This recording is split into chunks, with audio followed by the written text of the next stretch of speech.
Alma, chapter 40. Now my son, here is somewhat more I would say unto thee. For I perceive that thy mind is worried concerning the resurrection of the dead. Behold, I say unto you that there is no resurrection, or I would say, in other words, that this mortal does not put on immortality, this corruption does not put on incorruption until after the coming of Christ. Behold, he bringeth to pass the resurrection of the dead. But behold, my son, the resurrection is not yet.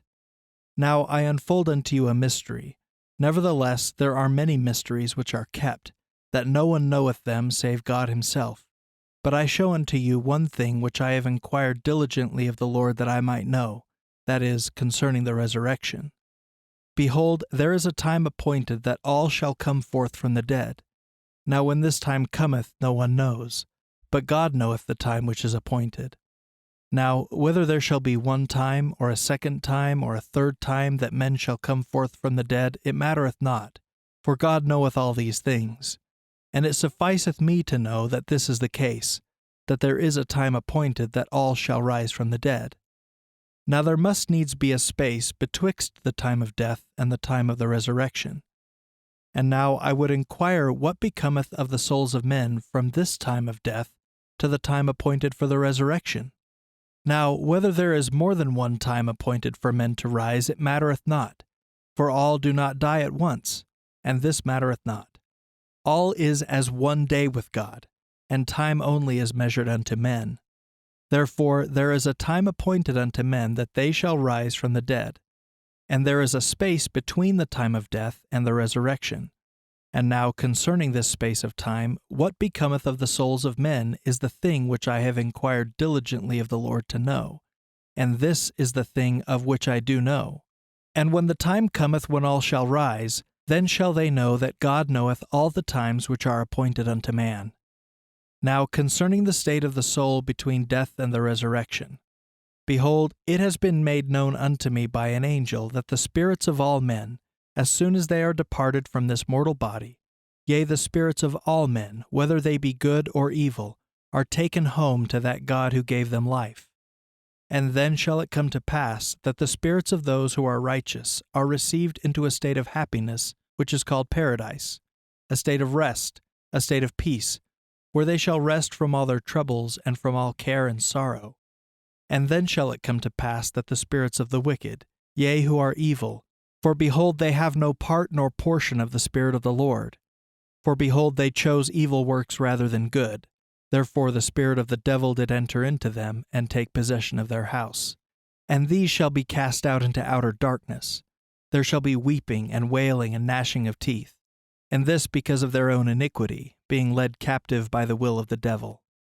Now this is the state of the souls of the wicked, yea, in darkness, and a state of awful fearful, looking for the fiery indignation of the wrath of God upon them.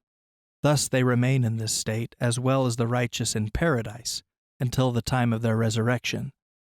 Now there are some that have understood that this state of happiness and this state of misery of the soul before the resurrection was a first resurrection. Yea, I admit it may be termed a resurrection, the raising of the spirit or the soul and their consignation to happiness or misery, according to the words which have been spoken. And behold, again it hath been spoken that there is a first resurrection, a resurrection of all those who have been, or who are, or who shall be, down to the resurrection of Christ from the dead.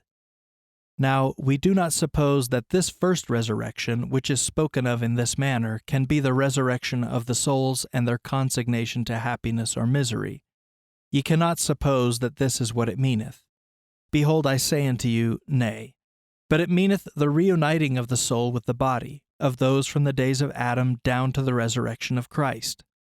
Now, whether the souls and the bodies of those of whom has been spoken shall all be reunited at once, the wicked as well as the righteous, I do not say. Let it suffice that I say that they all come forth. Or in other words, their resurrection cometh to pass before the resurrection of those who die after the resurrection of Christ. Now, my son, I do not say that their resurrection cometh at the resurrection of Christ. But behold, I give it as my opinion that the souls and the bodies are reunited of the righteous at the resurrection of Christ and his ascension into heaven. But whether it be at his resurrection or after, I do not say. But this much I say, that there is a space between death and the resurrection of the body, and a state of the soul in happiness or in misery until the time which is appointed of God that the dead shall come forth, and be reunited both soul and body, and be brought to stand before God, and be judged according to their works. Yea, this bringeth about the restoration of those things of which has been spoken by the mouths of the prophets. The soul shall be restored to the body, and the body to the soul. Yea, and every limb and joint shall be restored to its body.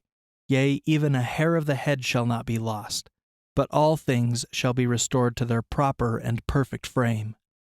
And now, my son, this is the restoration of which has been spoken by the mouths of the prophets. And then shall the righteous shine forth in the kingdom of God. But behold, an awful death cometh upon the wicked, for they die as to things pertaining to things of righteousness. For they are unclean, and no unclean thing can inherit the kingdom of God. But they are cast out, and consigned to partake of the fruits of their labors or their works, which have been evil, and they drink the dregs of a bitter cup.